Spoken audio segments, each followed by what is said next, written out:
It sucks being taken for granted. When someone acts like you're there to serve their needs, like you'll stick around no matter how they treat you, like you're replaceable and don't matter, you start to feel like a piece of furniture rather than a person. So why are you treated the way you are? I'm going to give you the reasons your partner takes you for granted and what you need to do to make them stop. Hi, I'm Jessica Boss. And you can take for granted that I'll be here every week with a new tip to help you make your relationship the best it can be. If you want more passion in your life, subscribe now. I'm here to show you the way to the love you want. So how do you know if you're being taken for granted? If you're watching this video, then these feelings are probably pretty familiar to you. You're being taken for granted when they expect you to drop everything and be there for them when they ask you, even though they won't do the same for you. They don't thank you or appreciate all the things you do for them. You go out of your way to meet their needs, but they don't meet yours. They constantly mistreat you and show no sign that they care or make any effort to change.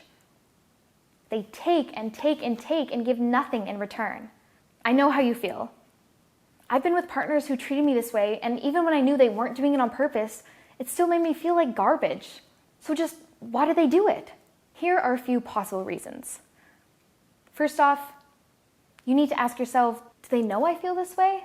Most of the time we feel taken for granted, the other person has no idea. They never even considered it. Depending on your situation, I don't advise immediately bringing it to their attention, as it can cause them to pull away. That option will come down the road when we've exhausted other possible remedies. Let's cover a few reasons that they may be taking you for granted, and then we'll look at the possible remedies. Resentment.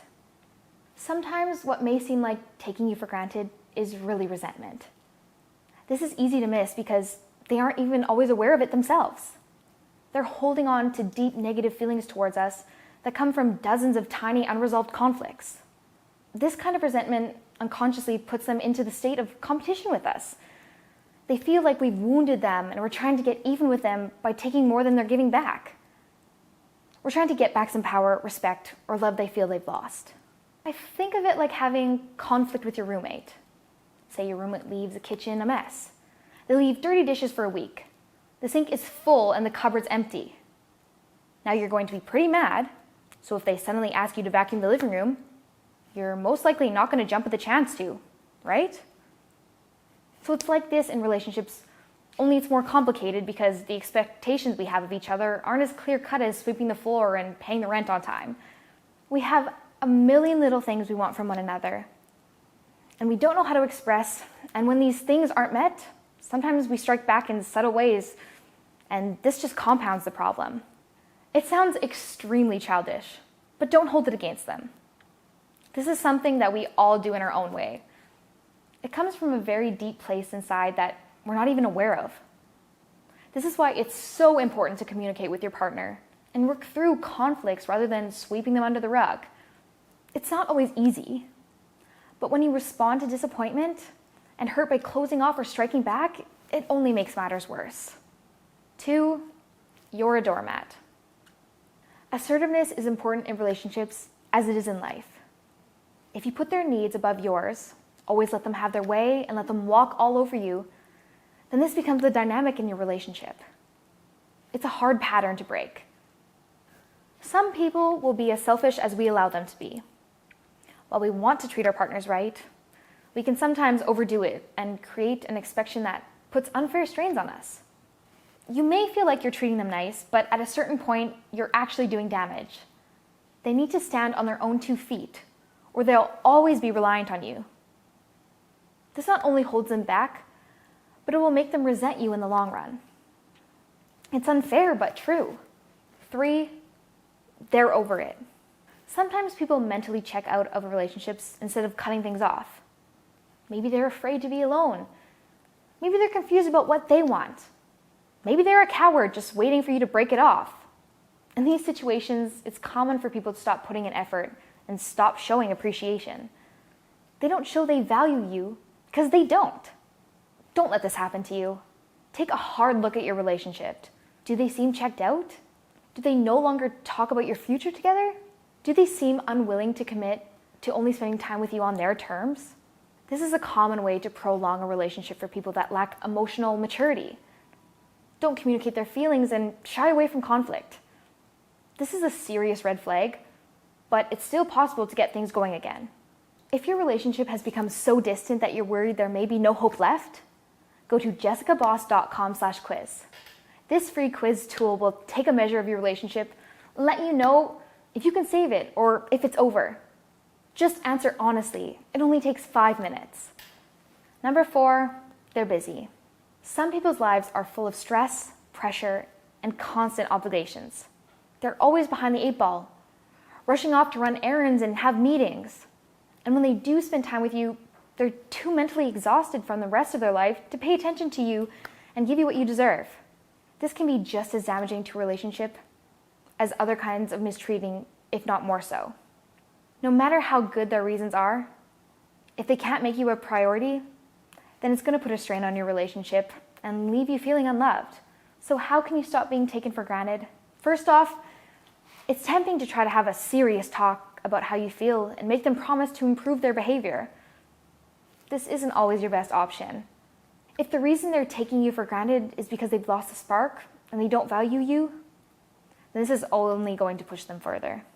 The time for putting your foot down will come, but for now, I want you to focus on the positive steps that will interrupt the cycle of taking you for granted, change how they see you, improve their mood, and demonstrate your value. Change things up. When we're being taken for granted, it's often a matter of falling into a pattern, a routine. Any change in your life, no matter how small, can interrupt this pattern and change the way you two interact and treat one another. Changing your life can help in ways you don't expect, and that it's not always going to be by attacking a problem directly that you'll have the most success. Spend focused time together. Oftentimes, hanging out means staring at your phones while half watching something on Netflix. This can make you feel alone, even when you're together. Plan a date or activity that will require your full attention. Rent a tandem bicycle. Take a cooking class.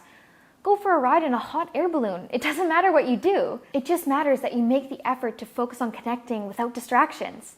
This can be a great way to get your attention back onto what matters. Each other. Spread positivity. If you're always showering your partner with gifts and attention, then this particular piece of advice isn't for you.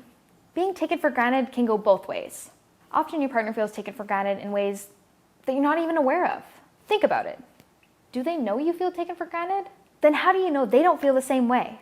This is a tough pill to swallow, but sometimes that's what you need to be aware. This is an opportunity to show them that they're important to you. I want you to think of some things that you could do to make them happy and do them. It doesn't take something huge to turn the tide. It can be as small as buying them flowers or cooking dinner.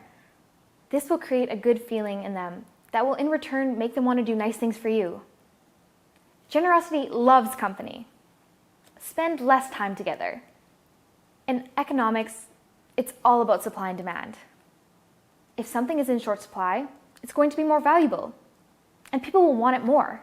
This is a principle you can bring into your relationship. It often happens that extremely close relationships lead to this feeling of being taken for granted. If you can spend more time apart, you'll start to appreciate your time more and value one another. You don't have to ignore their messages and drop off the face of the map, but spending more time on your own, doing your own things will make them miss you. And when they miss having you around, they'll realize how valuable you truly are. Change your love language. Some of these problems come from the different love languages we speak. The idea of love languages was popularized by Gary Chapman. Chapman says that there are 5 different things that make people feel loved: acts of service, quality time, receiving gifts, physical touch. This is what we need to feel loved. And if we don't get it, then we won't feel that love no matter how many of the other things our partner satisfies us with. For example, if your partner's love language is act of service, then 100 presents won't make them feel appreciated like making them dinner or taking their cat to the vet would. I'd advise you to figure out the love language of you and your partner if you want to avoid confusion and hurt feelings going forward. First off, think about what makes you feel loved. When you have the most positive feeling towards your partner, when did you first know that you loved them? Now do the same for your partner. Think of the times when you could tell they had an extremely positive response to your actions. If you can't think of any examples, keep an eye out from this day forward. Are there love languages that you rarely speak? If this is the case, and your partner feels unloved, then perhaps these are the languages that you're missing. Try using the different languages and gauge the reaction. It can be as simple as that. There's way more I could say about love languages. I think they're a really important idea that can help almost any relationship. Do you want me to make a more in-depth video about love languages? Click now to take the poll. I love hearing your feedback. If you've tried all these things and they're still not treating you right, you should sit down with them and have a conversation about your relationship.